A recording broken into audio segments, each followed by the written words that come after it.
Minsky for what you can do with any of the other programs. What I'm doing as well is adding something that handles financial flows well, because the great difficulty about financial flows is, in terms of using the sort of software for doing them, is that you have to do at least 2 entries for everything. And you also have to keep 2 elements of a system balanced at all times, which is not something that the flowchart stuff was actually designed to do properly. So you end up getting very, very complicated models you simply can't read, and very, very hard to maintain. What I realized you could actually do instead was use double entry bookkeeping, the tabular approach that accountants develop for financial flows, to actually build dynamic models as well. So the basic idea is that each column, which you normally just add up what's happening in a particular account, that actually is what's called a system state in dynamic analysis. And each row is a set of transactions between system states. And then because the accounting is designed to show you what is flowing from and to, it keeps track of all that stuff and makes it very easy to interpret visually, which is the whole idea of this approach to modeling. You want it to be easy to work it out visually. So it's still in its infancy, but it's much easier to follow this stuff than it is with a flowchart. So what you have is each column being a particular stock in the system, each row being a flow between stocks. And so what you're doing when you specify like lending money or paying interest and stuff like that, you're talking about a transfer from one bank account to another. So those are your relations between bank accounts. And then generate the model, you simply add up symbolically rather than numerically what's in the actual columns. So the differential I was showing you beforehand for population and stuff, on the financial just drops out of the column bells. And I'm going to build the initial circuit model now, which Graziani goes through in that paper. And he starts by talking about the first step being lending by the banks to the firm sector. So let's start with that. And of course, from this point of view, it doesn't need reserves. I'll show you later that banks don't need reserves to lend. Reserves have a different function in the system.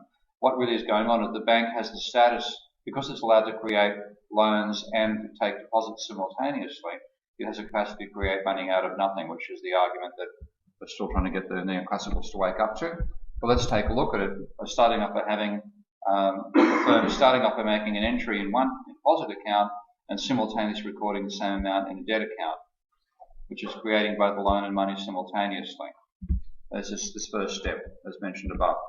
Well, let's give that a try. And I need 3 accounts at least to do it. I've got to have the deposit account into which the money gets paid, the record of debt kept in the loans, and then the interest is going to be transferred to the bank through its safe. So as a minimum system, I need those 3, and I'll put them together in a double entry bookkeeping system. And one of the rules, of course, of double entry that I've taken a while to appreciate the importance of, it was very awkward when I first realized this is what you do. In addition to the assets, you show as a plus.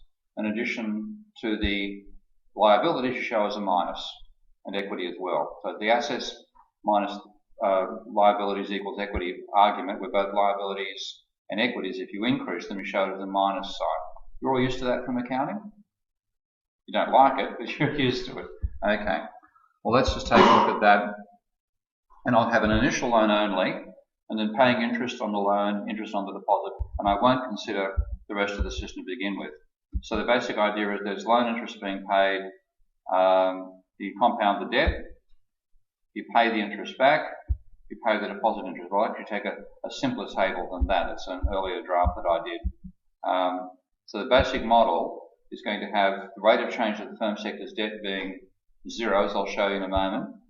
The rate of change of the firm sector's deposit account being interest payments on the deposit, which are positive in terms of inflow for the account, minus interest payments on the loan, which are outflow, and then the opposite applying for the safe, for the bank's account going in the opposite direction.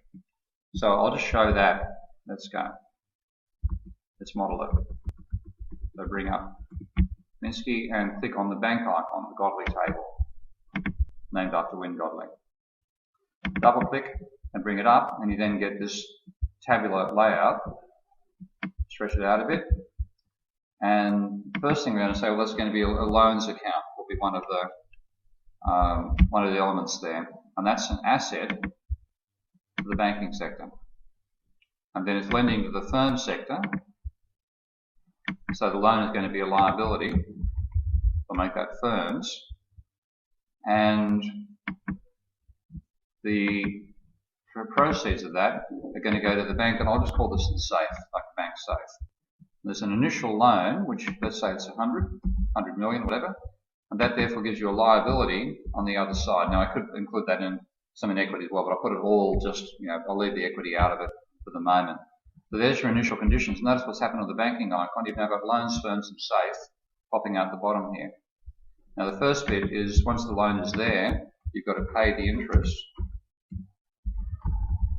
So that is therefore a transfer of, say, INTL for interest on loans from the firm sector to the safe. And the program then checks that whatever you're typing in there sums to 0. And then, of course, you're going to be getting deposit interest for the money in the account. So that's going to be a case of int D for deposits being paid out of the safe into the account of the firm sector, and that's it. That's what we're looking at so far from Graziani. So let's now put some meat onto this. So if you right-click on the icon for the bank itself, you get a choice to open or delete the table. But if you right-click on one of the variables here, you get the choice to edit or copy the variable. So choose copy. And I say, what's interest on loans? Well, that's going to be the amount of loans multiplied by the interest rate on loans. So let's call that RL. And let's say the interest rate on loans is 5%. Multiply the two together.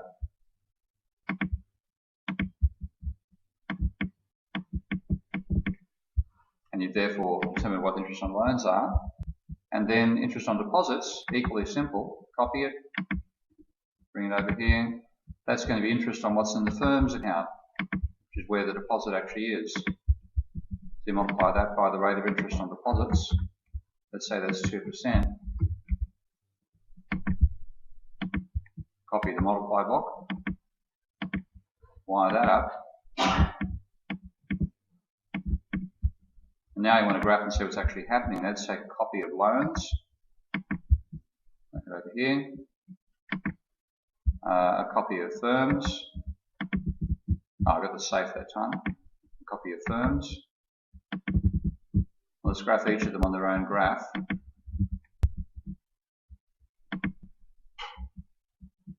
Make a bit more space here.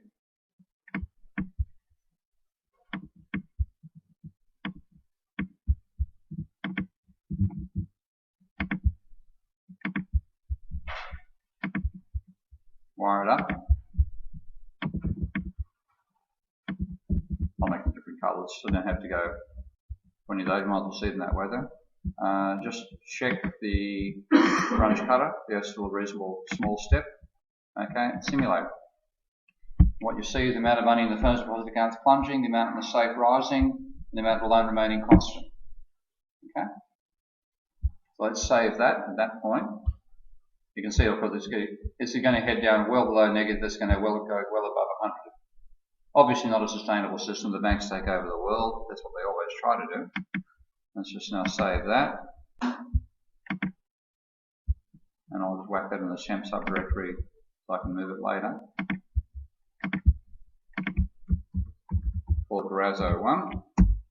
Okay, so that's the start. And what you see, as I've shown you there, is that the loan remains constant. The money gets transferred from the bank's deposit account where it starts off the bank equity. Banks win, But of course, borrowers aren't doing anything with the money. And of course, what Graziani had was that they were firms and they're going to hire workers to produce output. So I've got to include that. So let's go back and do that now. Bring up the table again. And I now need an extra column. So click on here. Now notice it's actually stuffed up. This is one of the bugs in the program. It's now it's lost the definition of that with no asset class because it's moved, left equity here and moved that over sideways. That's one of the little bugs in the program which I've got to fix up. So I've got to go back and redefine that to be equity, otherwise it stuffs up all the dynamics. and make this one a liability and record that as workers. And now, of course, you're going to have higher workers, which means you've got to pay a wage from the firm sector to the workers. And now, of course, once you've got that going on, you can now include consumption. I'm going to ignore the fact that workers get a deposit interest. I can include that, it would just take longer to type it in. So you're going to have workers consuming, so I'll call it CONSW, which they then, to consume, they've got to buy goods off the firm sector. And I'm going to have consumption by the banking sector as well. So that's going to be consumption from here, becoming consumption over there. And there's your logic. Let's go back and check that out. So I need to say, what's the wage going to be? Well, I'm going to explain this shortly, but I'm just going to say the wage is related to the amount of money currently in the firm sector's account. When we're only talking about handing over all the money instantly as wages. Well, I'm not going to make anything instant, thanks very much. I want time inside here. But I'm just going to say, let's say it turns over 4 times I'm going to value of 4. Whatever's in the account at a particular time, 4 times that much is paid out on a yearly basis as wages. So I want to multiply that. And then I want to have also consumption by workers and consumption by bankers. Again, I won't explain yet in full detail while I'm doing this, but I'm going to say that consumption by workers again is related to the amount of money they've got in their accounts. So right click, choose copy. And consumption by bankers is related to what they've got in their safe account. So now I'm going to multiply this by 2 constants. One I'll call CW for consumption by workers. And I'm going to say it's a value of 26, which is effectively saying workers turn over their accounts 26 times a year. And a similar one for bankers, but I'll say they turn over their accounts once a year.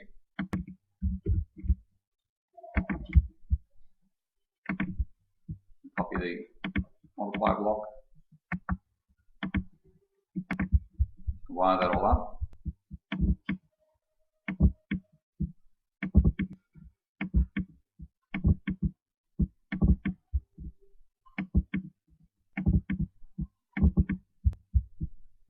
And now I'm going to have a copy of the workers account as well, and whack that over here so I can graph it and see what they get. Let's get the workers red.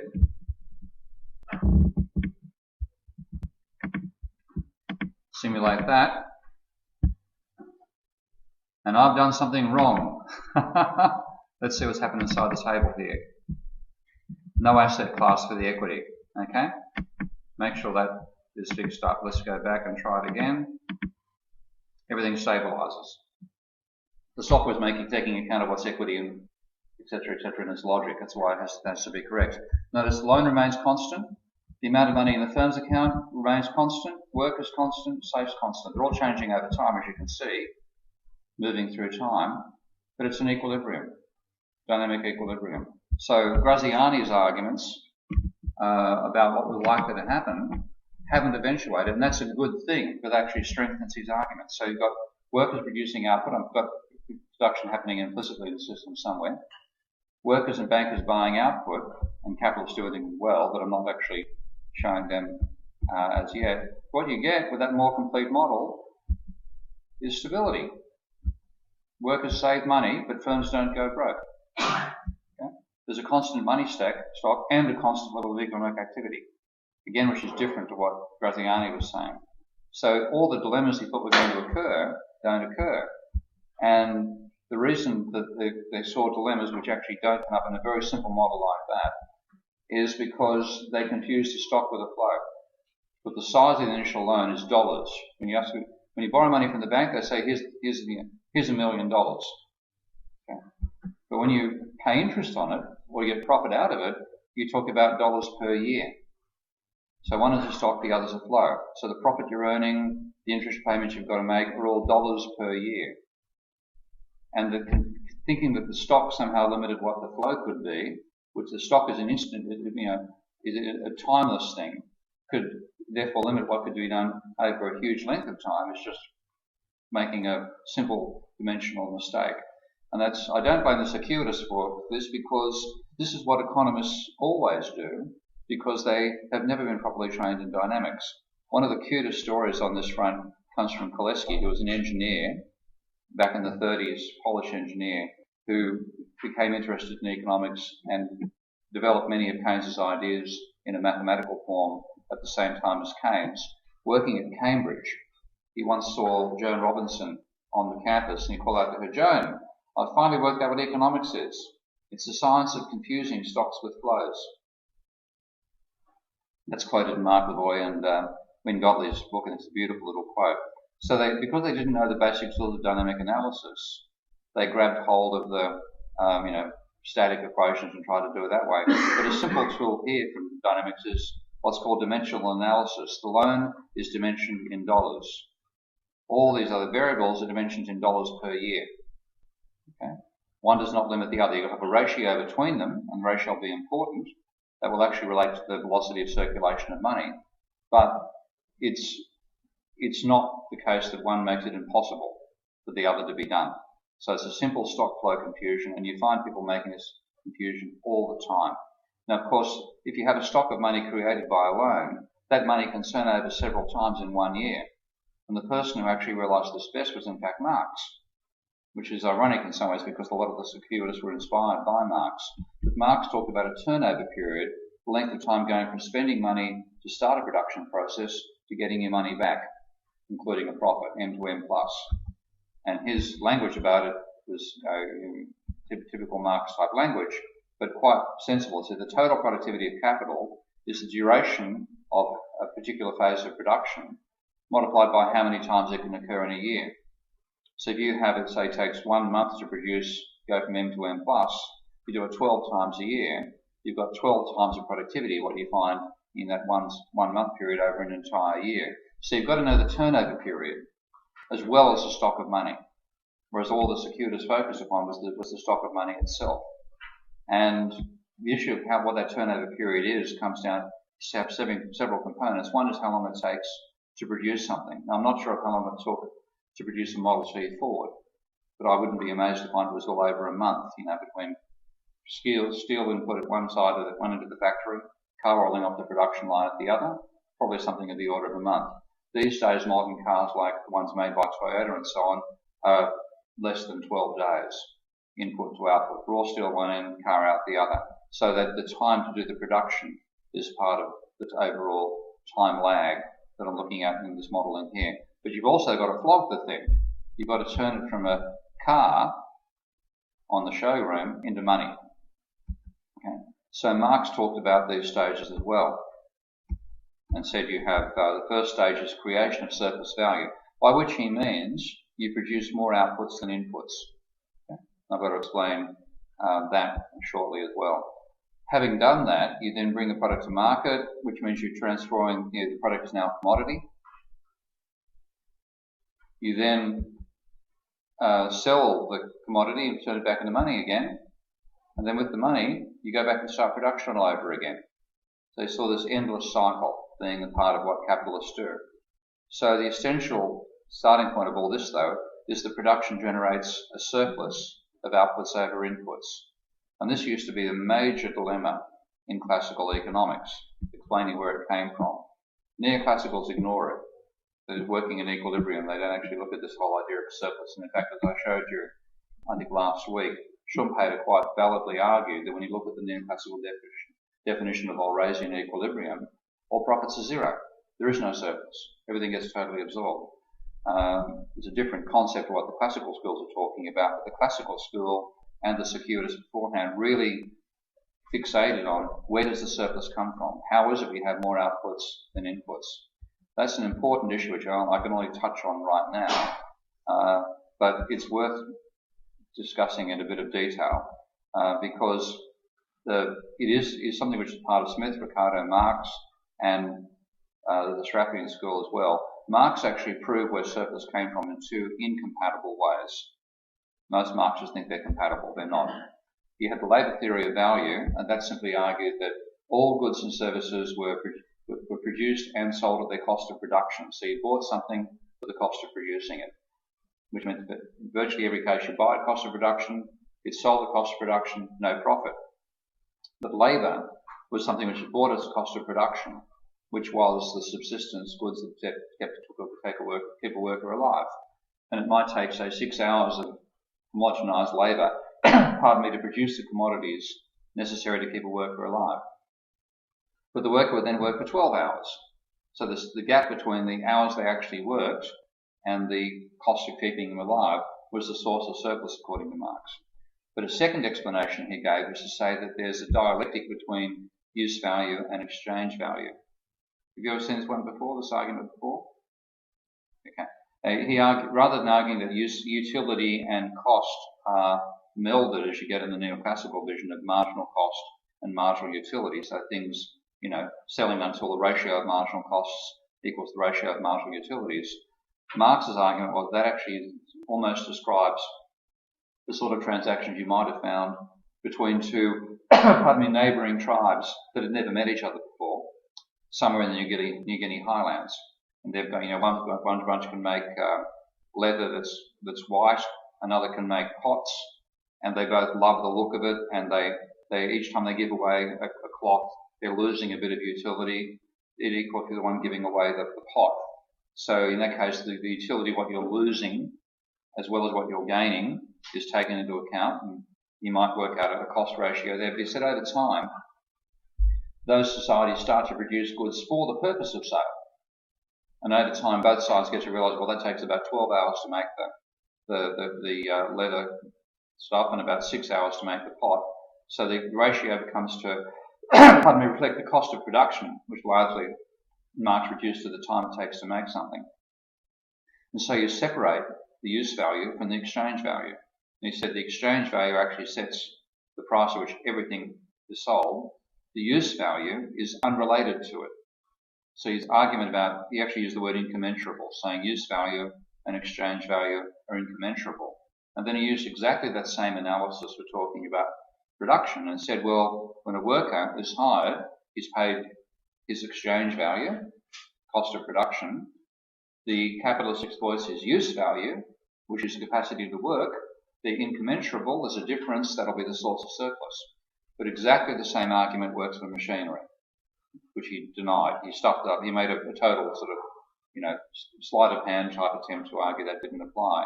But he used exactly the same argument for a machine. Buy it for its cost of production, number of hours it takes to produce, use it for its use value, capacity to produce commodities, unrelated to each other, surplus.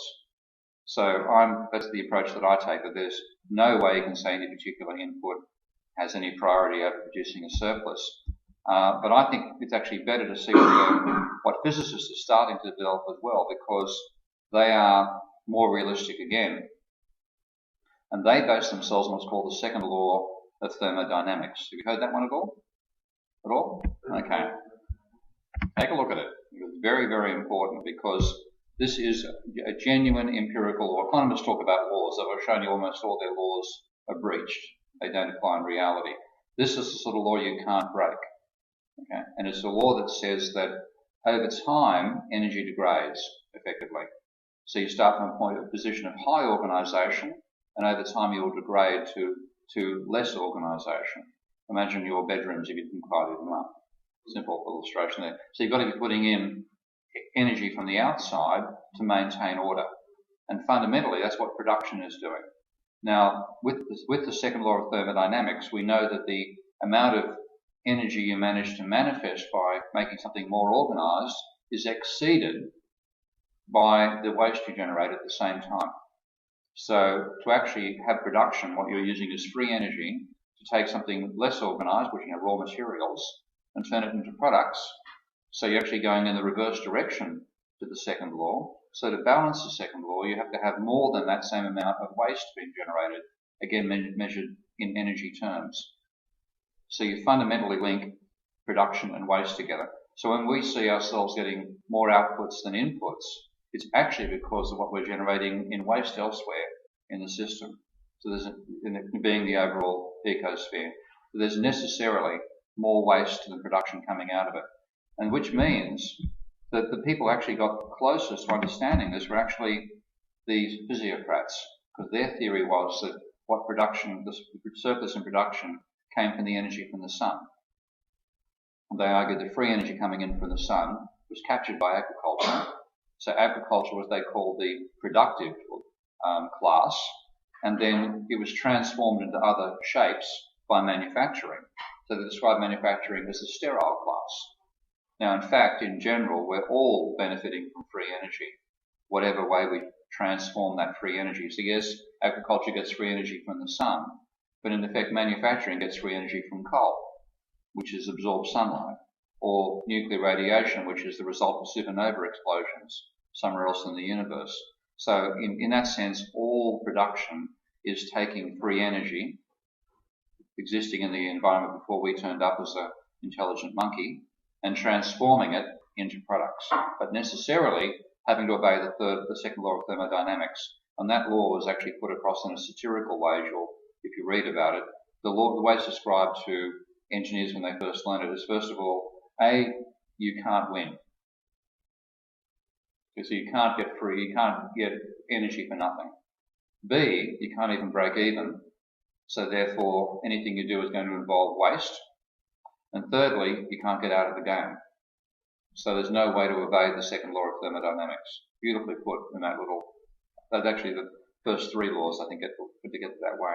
So because it involves, production involves increasing order over time, then it has to be offset by greater disorder elsewhere. Pollution, waste energy, etc., etc.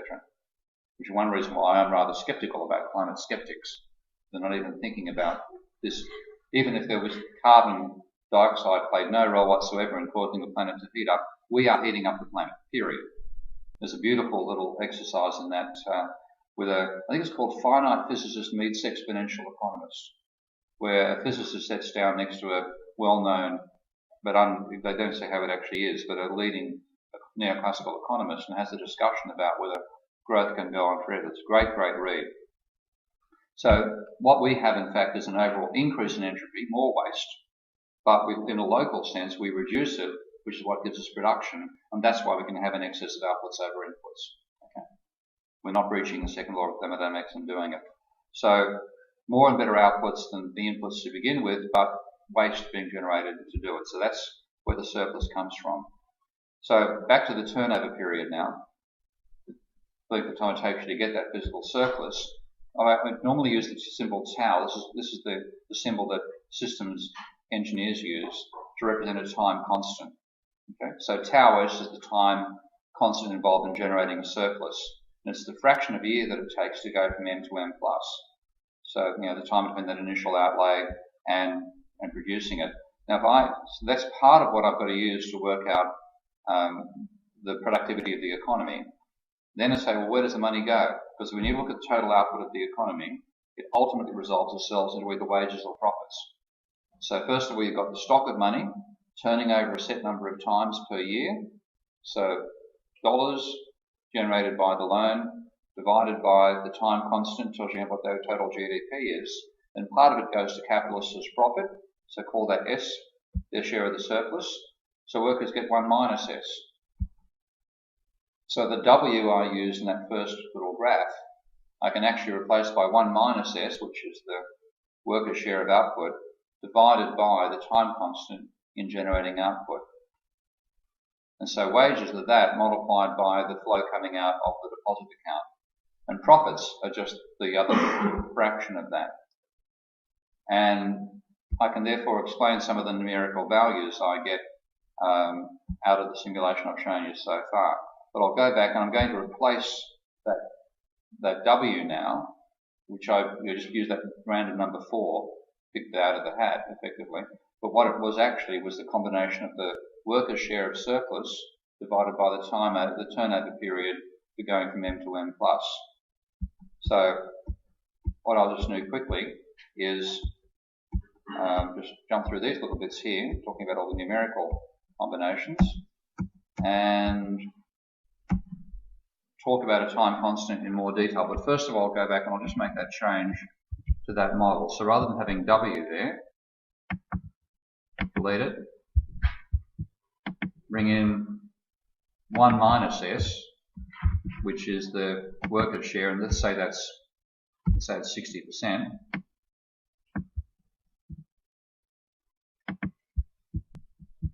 So, and I now need to delete that. I'm going to delete that one.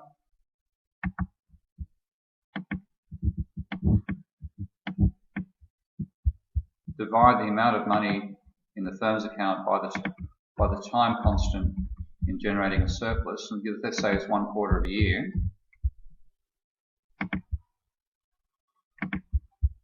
So that the amount of money passing through the firm's account is actually aggregate demand in the economy. Do you follow that? The amount of money passing through the firm sector is GDP. Okay. So let's actually define it as that. I could call it GDP. I might as well call it GDP. Let's do that.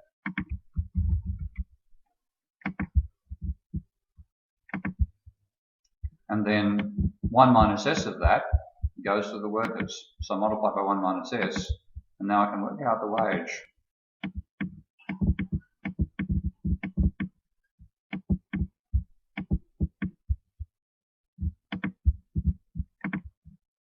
Uh-oh, error message. Let's see what happens here. Oh dear. There's something there that has doesn't have an output port. I wonder what I've done wrong. It might be the 1 minus. Let's else. Pause it. No input for port 72. Maybe it's getting rid of the W's somewhere. That's the problem about having a software package that may have bugs in it. I might just actually save this again and load a version which I know works. So I'll call this as I see with a bug. Let's just have again. I'll just try getting a new system and try opening that one again. Let's say maybe it'll be fixed up when I reload.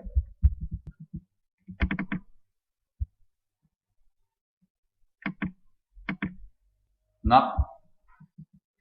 We've got a bug, not going to get past there. Okay, what I might try doing is, would have been the changing to the W that would have caused that problem. I'll just actually, how do I like me redesigning it from scratch? Well, I'll go back and talk about the time lags and redesign it from scratch and get away from that bug. Okay, so the idea of the time constant, which I just used for tau of S, is a way of giving a different way of talking about some exponential change process. So you look at this expression saying that population growth or exponential decay, it's rewriting this as t divided by tau, where A here is 1 over tau. Okay? So it's just another way of stating exactly the same thing. But the advantage is it turns this number here into something related to the length of time that a process takes. So as I've done it for production, I'm saying that the time taken production is 1/4 of a year. That is a more sophisticated statement than saying W equals 4. Working out what 4 is rather harder. So looking, for example, with workers, remember I used the value of 26. Their value for CW is 26. What it actually meant was workers turn over their accounts 26 times a year. So you say the time constant for workers is 1/26 of a year. Exactly the same thing, but you're now relating the value you're using, the time constant, makes some sense in terms of how fast workers do something. So when you work it out, you say, okay, rather than having the rate of outflow of workers' accounts is 26 times the current value, just to say, what's a reasonable length of time that you might say workers would survive without getting another wage payment in? Well, about 2 weeks. Therefore, you use 1/26 as your value for the time constant, and you divide that into the expression rather than multiplying it through. Let's take a look at that. So I'll go back and do that properly from the ground up. So bear with me, it'll take me a while. So I need a new one. I'm going to set this up too so I can actually take a look at Krugman's arguments, which is the next thing to do. So I have the asset of a loan. We'll call that loan firm. It's just going to be for the loans for the firm sector. I'm going to have patient agent here and impatient agent, which is the way Krugman describes lending and borrowing.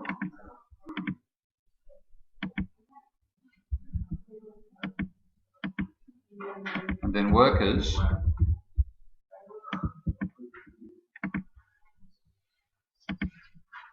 and then the safe.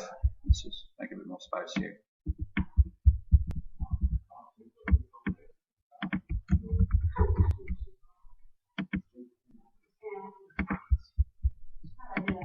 So initial loan, as before.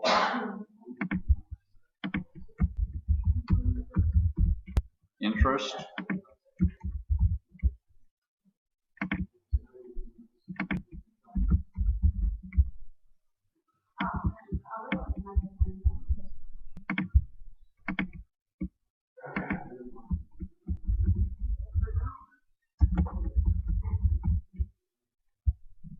Okay, make that int f up here, and minus is f. I'll show you why in a moment. And then deposit interest, so dep f, and minus dep f over here. Wages, so wage flow from here to here.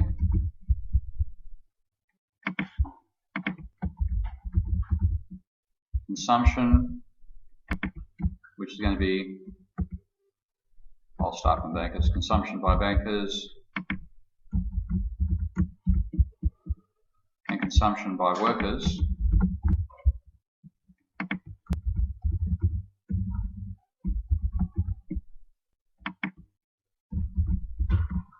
And notice I've got an error up here. That's strange. That should actually not. That should. Oh, there's a space there, but that's the problem. Let's see. Yeah. Okay. Get the space as part of the name. Just make sure those row sums are always 0 when you do this work yourself. If you give it a try. So having done that, I'll just define the bits and pieces. So interest by the firm, deposit interest.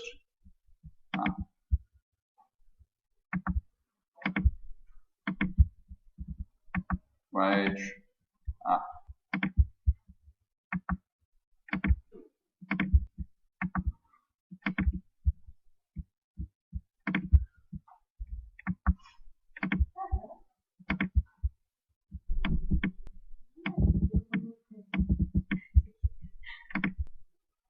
Interest on loans.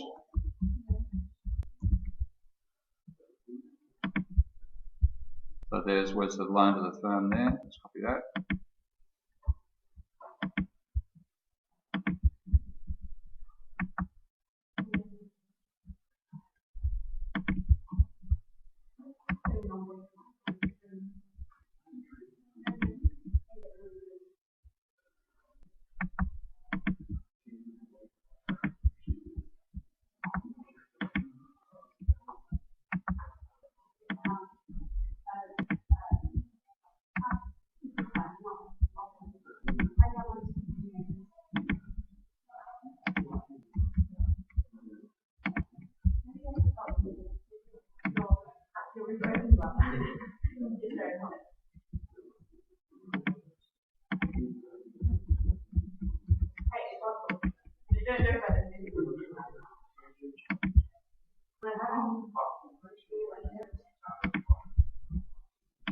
I'm going to call that S1 minus S, call it WS for wages shared, just to make it easier, in case that was the cause of the problem.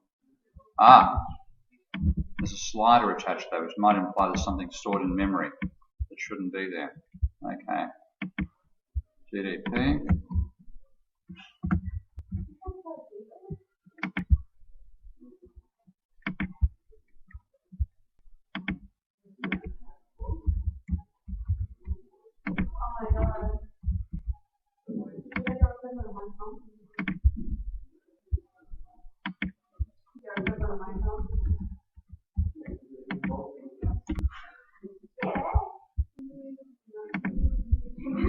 So